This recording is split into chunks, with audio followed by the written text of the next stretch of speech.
a new episode of Metaverse Summit Roadshow. So today we have Luke, the co-founder and CTO of DNABLOCK. So just for some information of context, Metaverse Summit Roadshow is a series of online interviews, panels, and workshops with different entrepreneurs, builders, and experts in the metaverse.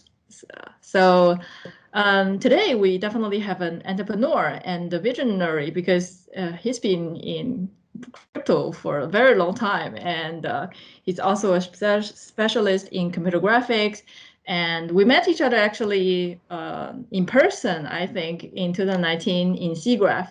So we definitely have a lot of things to talk about, not only regarding Web3, but also the link between Web3 and all those 3D assets and computer graphic assets, right? So could you introduce yourself first and maybe tell us about what was the most exciting thing you had in 2021, considering we're in January 2022 right now? Yeah, great. So my name's Luke Schurgers,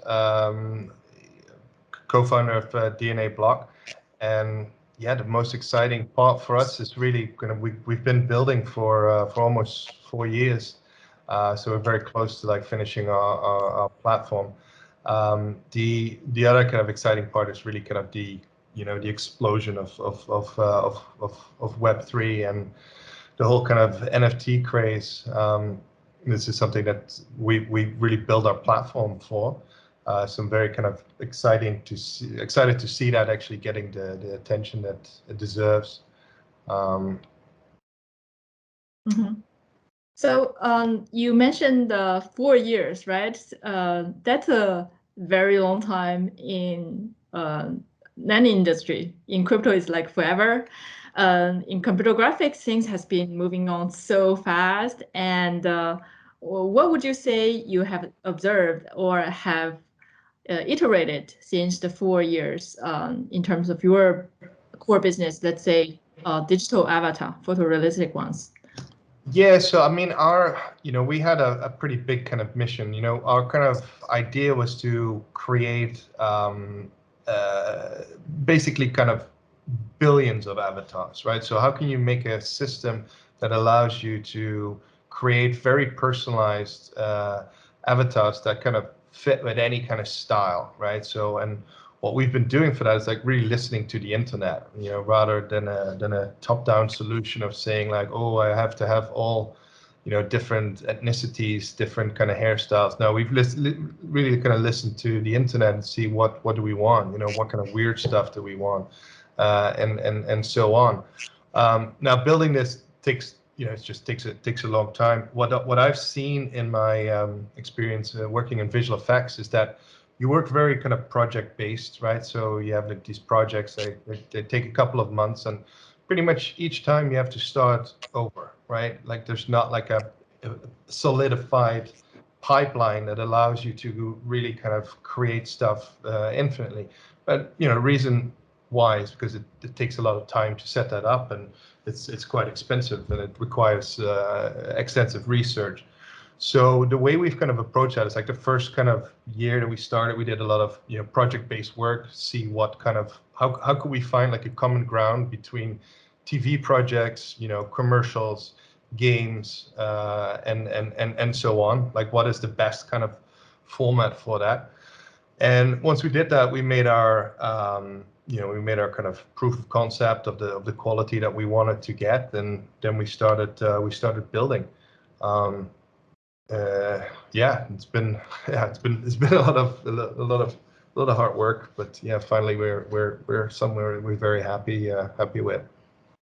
Yeah, the photorealistic avatar wasn't the same state of art 4 years ago in comparison with what we have today. With all the news of all the, let's say, tech giants, or let's say video game giant, Unreal Engine, for example, having the metahuman, what do you think is the positioning of DNABLOCK, and what do you think of the interoperability of the digital avatars inside of, let's say, different metaverses? Yeah, so I mean, kind of what we built is like a meta-human on steroids with like a lot of more kind of features and room for creativity, and also like a whole kind of content creation side on it. We're built on a custom engine of Unreal, but in the future looking definitely to support other game engines. I personally, I don't think that the realism is the fun part. It's like, I mean, if you look at what the internet does, it's all about like kind of the viral and meme culture and making kind of fun things rather than like copying like a exact kind of look. But the way we kind of made our pipeline is that we're able to support basically anything as long as it's a biped, and everything will be interoperable. Right now we have I definitely, the metaverse itself, obviously, when that ever gets, connected of multiple different metaverses, there will probably be some kind of standard. Right now, I just see like different file formats floating around and different kind of rendering styles. Personally, I don't think that's the way to go. The way we're handling it is like we have a plugin that a third-party developer can run, and that streams in the content. But I think we're quite quite far away from having like true interoperability. And it's also like, I mean, it depends on like how the big game developers, how much they want to keep up their walls, right? It's their their main way of monetizing. So I think it's probably going to take a while, but I'm all for a decentralized world, and we're supporting that wherever we can. Yeah, well, I'm in a gaming background, right? So what we see is like there's game publishers having this already walled garden, and there's the other side, more decentralized, emerging metaverses. However, their quality, or let's say they can't support real time high quality photorealistic avatar yet, right? They're more like pixelized style with voxels sometimes. So that's kind of the state of art. And when we're talking about metaverses, we usually think about like Decentraland, the sandbox, and also you have this possibility of having these NFT collections of digital avatars, right? Could you tell us more about this part of your business, and what do you think is the future of those NFT avatars? Because that's the current kind of the problematic. People buy an NFT, and what else in the future? Yeah, so we're working with quite a few of these communities at the moment. You see a lot of these NFTs like far down on their roadmap is a metaverse, but as you know from working computer graphics, it's quite a big step to go from a 2D kind of automated image or procedural image to like a fully animatable, fully rigged kind of character. And we kind of see that as our opportunity, right? So we work with these projects and actually kind of handhold and take that into the metaverse. So we can run, we kind of run as like can be like a either a plugin, can be like as a content creation solution, or it can be a basically a headless server that pushes back renders, and they can be kind of upgraded, configured over time. Mm-hmm. So actually, for our last episode, we were talking with Asa from Onset Facility about everything concerning virtual production. So from your background, you saw all the innovation in terms of virtual production as well, right? In terms of linear content. And now people are using more and more game engine to do either games or linear production. So what do you think the digital avatars can play out in all these kind of stories, content, IPs. Yeah, I mean that's what you said right there. That is like the big part, and this is where we're focusing on. Like, right, I see these NFTs as IP, right? It's the way we kind of structure ourselves as well. Like you have an like, rather than kind of like peddling software and selling that, you kind of want to basically power IP and content, right? It's a much more interesting business model, but I think it's finally time that, you know, graphics gets like a way to be kind of unique, right? It's like we can stream in you know, NFTs, and they can be very specific to some person. So finally now you have a way to have, you know, unique digital goods inside your content creations, and that's very very exciting. Mm-hmm. But yeah, I think virtual production. I mean, you know, I went from, like, in my career, I went from computer graphics to, you know, to creative, to directing full live action, and now back to fully kind of virtual production. And I think it's super exciting, because what I as a creative find exciting about that world is that now you can basically kind of dream up worlds. You know, you can go as crazy as you want, and the shooting part is actually easier than live action, right? I mean, we're making like 3-minute long music videos in under a day in our software, and you know, that's super exciting, because I couldn't even shoot and edit something like that if I was filming, right? Let alone like the quality. So now you have the opportunity to basically kind of concept anything you like, and make content with that, and therefore build up new IP. And I'm pretty sure that we're going to see, you know, that the Mickey Mouse of tomorrow is like some form of NFT of whatever creature it is. You know, we have people doing pretty much every kind of animal, or whatever it may be. So I'm very excited about that. Yeah, and instead of going to Disneyland in the couple of spots in the world to hug the Mickey Mouse, you can just interact with it, like the future version of Mickey Mouse in the metaverses, right? So yeah, exactly. That's exactly what I felt when I saw DNABLOCK. It's like you are saying in your website, people can build, perform, and publish to the metaverse. And that is about enabling creators, about democratization of the tools and creation. So that is a huge step to let everybody to build and create. So could you walk us through also the possibility of build and perform? The state of art today, is it still with motion capture suit, or is it like purely with I just realized already? I didn't know we were actually kind of recording the interview. Otherwise, I would have done it as my avatar.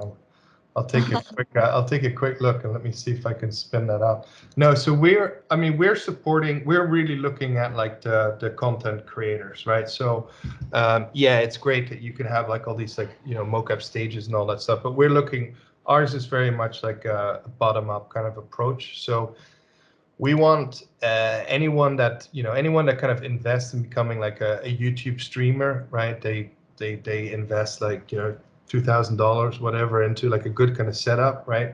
We see that as the benchmark, right? So whether that's like content creation through, like, you know, an entry-level mocap suit, or a Vive tracker, or like just an iPhone, and you know, click and drag and drop, that doesn't really kind of matter to us. So yeah, I definitely think, I mean, the other thing that I really kind of think is excited about this creator community, I think there is a huge untapped market there, right? Because if you want to be a streamer right now, you got to have a certain personality, right? You got to be comfortable with putting yourself on the screen. You know, you got to look good. You got to do all your things. You got to have a bubbly personality or whatever, right? And I think there's a lot of people that are not like that, but they would be interested in telling stories, right? And I think by embodying an avatar, that's a a possibility, which is fun, I think. Yeah, like one phrase, I don't know where it's from, but it's saying that if you build it, they will come. And that's exactly about tooling, right? Build a tool, easy to use, plug and play, and cheap. And so that people can just use it across the internet, across different platforms. Like maybe in our meeting, I could have been an avatar, you could have been an avatar. We can just release like imaginations and creativity. So I also saw the Nifty Ape Nation use case. Is it a collaboration or is it in-house?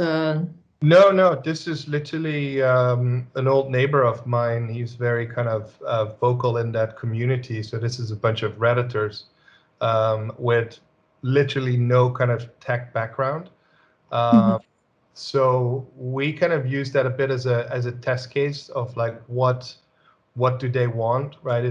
We're not really kind of affiliated with the project, but we use it as a tech study of these guys are like not blockchain active at all. They have no graphic backgrounds. They're kind of traders and mainly kind of very active on Twitter and so from a test case point of view, it was really good for us, and they have been able to create all their avatars. They have been able to kind of like make their content. They're doing that all from within our platform. Yeah, and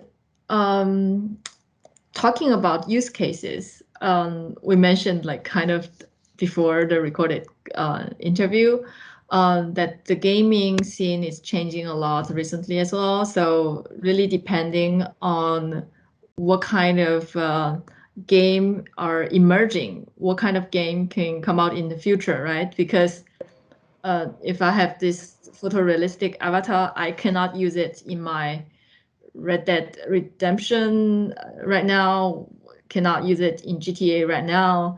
I probably want to use it in my future more open game world, or let's say metaverses, right? What do you think? Yeah, for sure. But I think there's a lot that needs to be covered, right? So, as you know, like there's, an avatar is way more than just, and I've seen some of these like, NFT drops, and they're kind of basically giving a model with it. And it's up to you to kind of, do the rigging, do the blend shapes, work out how the hair dynamics are working, like all those type of things, right? The shaders, like there's no kind of real compatibility for that. So I really think that needs to be kind of taken care of first, and then you can really have that interoperability, because the user doesn't really want to have to do anything complicated. That's at least how we're building our system. But let me just see if I can hijack my camera here. Please do.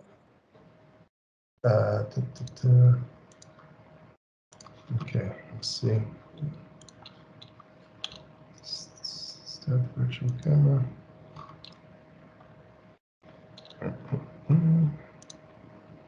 And I would have been in a virtual avatar as well. Maybe for my next call with another different guest. Yeah. I can set you up. Let me see where I can switch this camera. I've never device settings. So you can choose between a photorealistic one and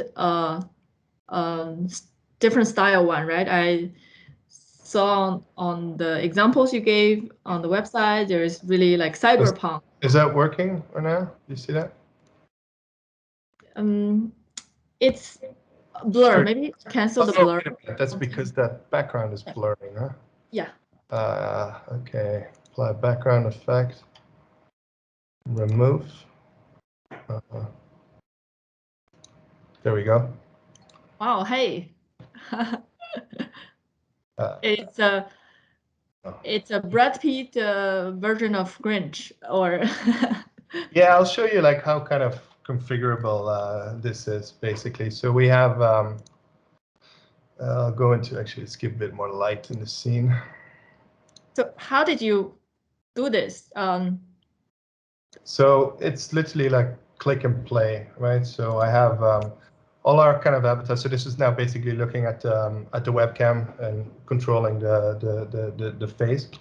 I have like a bunch of different versions here, right? So there's the shape controller. So first of all, we can load an avatar, create an avatar from a photo.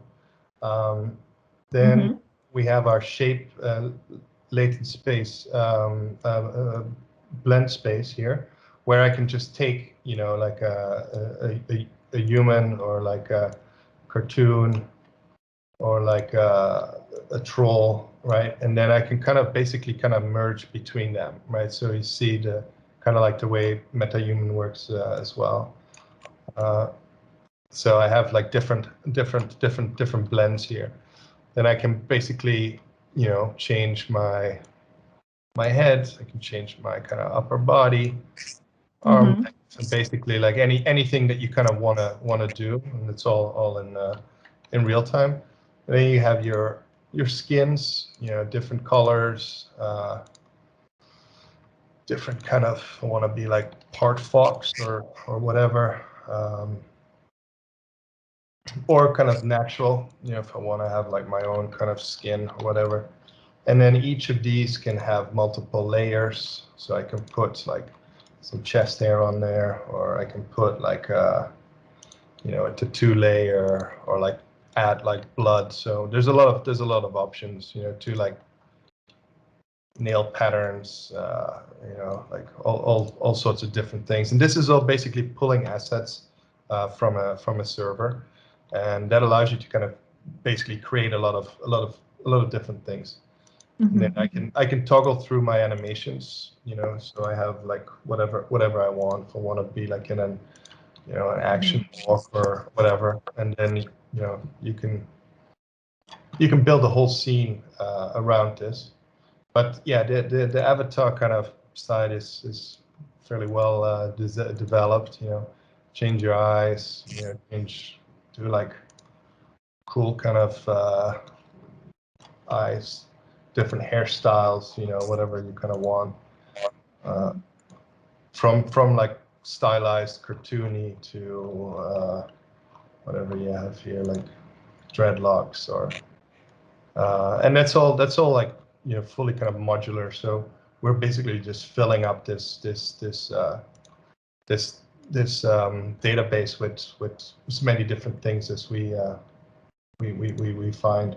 Same here with t-shirts, right? If I want to put on a shirt, and I have like my own kind of materials, you can customize all that, right? I can change like colors, or I can load like a custom t-shirt. This could be an NFT, for example. Let's say, actually, I'm going to go back to brighter color so you can see that. You can change like the shapes, make it fit. So yeah, there's a lot of stuff here. And then fantastic, yeah. And for the movements, either you choose the pre-recorded animation, or you can just put on so a. we have like, you know, Rococo, perception neuron, accents, and this is like for the Vive. We got like face cap, webcam, even to a microphone only, or you can just use like the library. So I have like a pretty kind of evolved, let me see what that is, animation library here. You know, where you can just drag and drop it on that. Well, I want to do a dance, you know, all these things are kind of possible. So yeah, a lot of options. So we now have this single person enjoying it itself, or himself or herself. So what would you think can be the best dream use case in the recent future, let's say this year? Oh, it doesn't have to be single. We can add like up to like, I don't know, 50 avatars in here. I can just with different so I just create a new one, and then you'll have that this one loading. Let's position her where she needs to be. So now I have a woman. Same here. I can make infinite kind of duplications of that. And I can load like some presets on there, for example. Let's say I want to have like let's see. Yeah, here, for example, one of these NFTs. Let's see what this guy. So this is now basically triggering like and transforming that whole avatar into one of the Adidas NFTs. Same here. And then I can kind of quickly change the environment as well. So let's go. Let's, for example, say we're going to go different world. Just load a different background. Say I want to go to Burning Man. So we were just talking about that. Quickly kind of chuck in like some daylight. And then we have a party here. And this can all kind of run multiple, multiple assets can kind of control multiple avatars. So like in no time you can build like your little dance party here.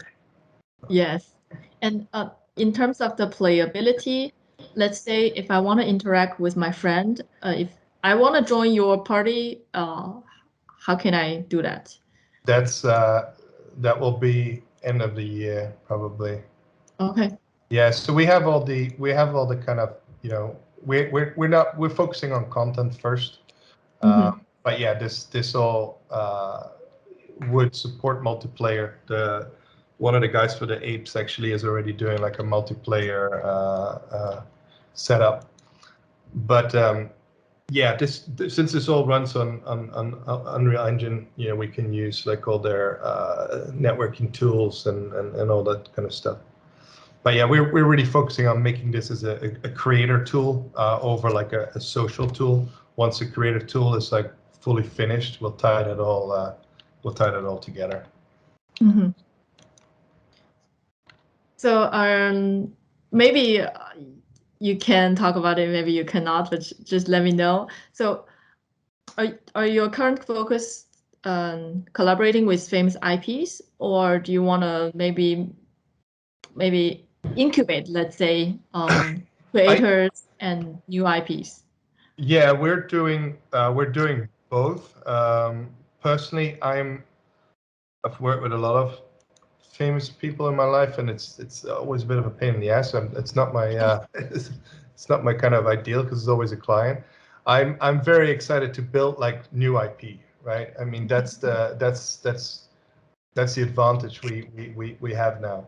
We're working with a couple of projects that are doing really cool stuff, where we're literally kind of designing new characters or like giving life to the characters that they have created. So I think that's more exciting to me than recreating celebrity talent, just because of the nature that comes with it, to be honest. But yeah, it's definitely. Yeah, Hollywood's been there for. Yeah, I've been down that rabbit hole, and it's you get into a situation where it's basically you work like revision based and work for hire, so we're not interested in work for hire. We're interested in making and collaborating on cool projects where just a bunch of people are putting their thoughts together and make something. And that is much more efficient way of working. You get much more stuff done, and yeah, it's like it's fun. But we are doing both. We recently closed a large round of capital, and that comes with certain things that you have to do, I guess. Yeah, well, And you guys definitely have the product that well deserved the capital, whatever amount it is, for the future work that you want to build also, right? The social layer. Now you have the high quality, populated virtual world.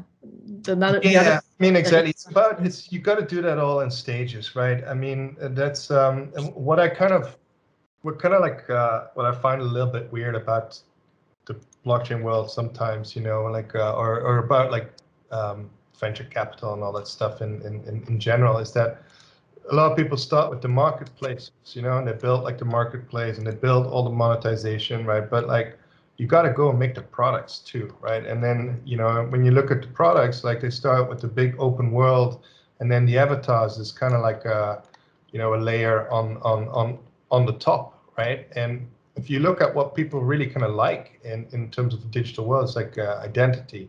So you really kind of want to make something that people can kind of I'm just putting some random stuff up here, right? But you want to make stuff that people kind of like doing, right? So for example, these apes, they taught me about these chicken tendies, which was a very desirable thing to apparently have in the world, right? So we make it so that we can download all this, user-generated content, chuck it in, and for those who want to have their chicken tendies and their pepes in, whatever, they can do that, right?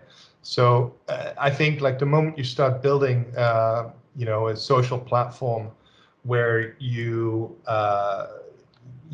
build your infrastructure, your networking, all that stuff first, and the avatar and content layer is just something on top of that. Yeah, I just don't think that's the best kind of idea, personally. Mm-hmm. Yeah, I totally understand. Because I know a lot of like hardworking, very serious content creator, let's say 3D graphic creators, right? And when I'm seeing this crypto rush, I would say, okay, people are just building random stuff and then people spending a lot of money on it, but there's not a follow-up.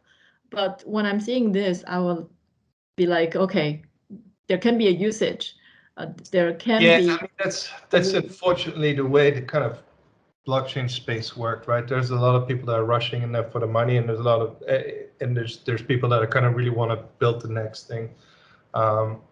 So I mean, yeah, we kind of implemented singletons like almost like 2 years ago. When nobody cared about an NFT, right? But we're not rushing to kind of put an NFT collection out there because we're kind of trying to do it in a way that works the best and that has kind of longevity. Mhm. So regarding that, can I ask you maybe a little bit more personal question, meaning that what's your personal feeling about this? So you've been in crypto since a long time, and maybe you knew about NFT before the NFT gold rush. So what do you think the future of NFT will play out, let's say in 2022 or in 2023, let's say? I mean, I think the utility is going to be the next big thing, right? There's obviously going to be your art. I think it's going to be a big, like, there's a lot of industries that will start seeing that, right? From like, raising funds to kind of set up liquidity for a DAO that might not even need any kind of art or whatever. I'm sure we're going to see a lot in photography, like maybe kind of video creators and so on. But I think from a use case perspective, I think utility is going to be like a big thing. What can I do with these characters that I buy, right? Where can I put them? What can I make with them, right? That's what we're focusing on. Even though, I make a little bit of, art in my free time. I really kind of like, messing around with this, as you can see. But I think the utility, that's like the big next thing that will come. Yeah, fantastic. Cool. Thank you for sharing the real-time avatar creation process, and really looking forward to also the future development of you guys in the upcoming year in 2022. Yeah, So yeah, for sure. Yeah, sorry, this was not a canned demo. You kind of really caught me at a bit of a surprise, to be honest. But at least you can see, at least you got an honest overview, you know, of yeah, that shows how easy it is. Like what just it plug does. and play. Yeah, it's plug and play. And yeah, the cool thing is that it all runs like headless. Let me switch back my camera actually. So yeah, the way we're kind of seeing this is that you know, if you want to basically kind of create graphics, right? Like it takes a long time, like from the rigging, from the concept design to the rigging, to like putting it together, to rendering, right? It's like it's a very kind of niche kind of industry. So how can we kind of create like a system where you can literally say, because here, actually, I forgot to mention that, you know, this can also all be randomized, right? Or searched by metadata. That was actually something I was kind of working on to put on social, right? So I can basically say, okay, I got this guy selected now. I want to have like, I'm going to randomize all outfits, right? And you can, or you can say like, I have a metadata tag. Now basically it goes through the system, you know, it pulls random stuff in, puts it on there. And, you know, this is obviously ideal for PFP collections, right? But you can do a lot more with that. You can, you know, you have like a full kind of working rigged kind of character, and there's literally billions of variations that you can make. Okay, let me switch this back. So that's a perfect combination of the emerging text, let's say computer graphics, 3D, um, also computer vision maybe one day, and also generative creation, let's say, and also blockchain assets. Yeah, So I mean, yeah, we have like worked on some IK tracking, you know, pose estimation. There's quite a lot of stuff in there. On the texturing side, we're starting to look at all these GANs for stylization. There's a lot of really cool stuff in there that you can kind of pipe and plug together, like yeah, almost like a Lego, you know, and then scale it up and let people have fun with it. mhm. Oh damn! Now you still got to see my messy room. It's okay. It's virtual. It looks virtual though, you know, Yeah. if you don't mention. Say that. So when I see what you were building, and it's like Disneyland for me because I've been a strategic analyst and projects manager for entertainment industry for 3 to 4 years, I guess. So it's like all the blocks of technology, kind of the stars are all aligned today. So it's a perfect timing It is. It's for us. like, yeah, it's perfect. It's like that one moment in your life that everything kind of comes together, right? The machines are fast enough.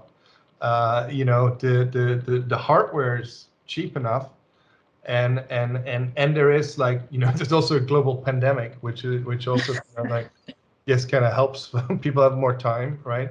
And you know, like, you know, blockchainers and crypto nerds are no longer seen as criminals. You know, that was used to be a very dirty word in the beginning. So yeah, it's a great time actually. Like I spent many hours here just messing around. You know. Mm. Well, now you're here, and then the upcoming 2022 will be even more busy, I would say, maybe, or and amazing as well. Any words and any spoilers? Yeah, I mean, definitely got some. You know, we're growing the team, working on fun kind of projects. What we're basically kind of our kind of growth towards a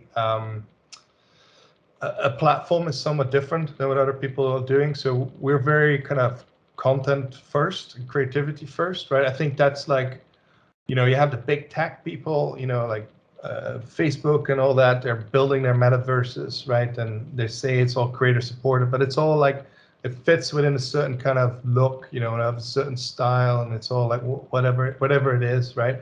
But they want to get the infrastructure out and reach, you know, billions of people as quick as they can, right? So our approach is a little bit different. So we're basically first building a real-time stream where basically people can remix and display their NFTs, right? So it's kind of like the new version of MTV. Apart from ours, it's called Mutiny TV, and it's basically a real-time stream, and you can interact with it. You can kind of remix. You can do all sorts of stuff with it. So that's our first kind of thing that will be coming out that I'm very excited about. So we're working with some cool creators, making some very fun kind of content, from music videos to stand-up comedy to, like, game shows, to there's a lot of fun stuff in the pipeline. Personally, as a tech / creative, I had to wear my tech hat for the last at least like 3 years, and I was very eager to actually start making stuff. And now it's finally at that moment that you start making the weird stuff that I've been like developing in the background for the last couple of years. But yeah, also like working with other creators is a lot of fun now. Yeah, it's really great talking to you, Luke. Especially you're very honest around the state of art, and you've been working on this for such a long time. It's such a great and very serious work in comparison with a lot of NFT work that I saw, of course, in gaming industry. And yeah, I'm really looking forward to it as well. So thank you very much for participating in Metaverse Summit Roadshow, and hopefully we'll see you IRL in Paris in July. Yeah, definitely. That sounds great. Yeah. Perfect. All right. Well, yeah, thanks for chatting, and enjoy your evening, actually. Yeah. Thank you. All right. Bye-bye. Bye-bye.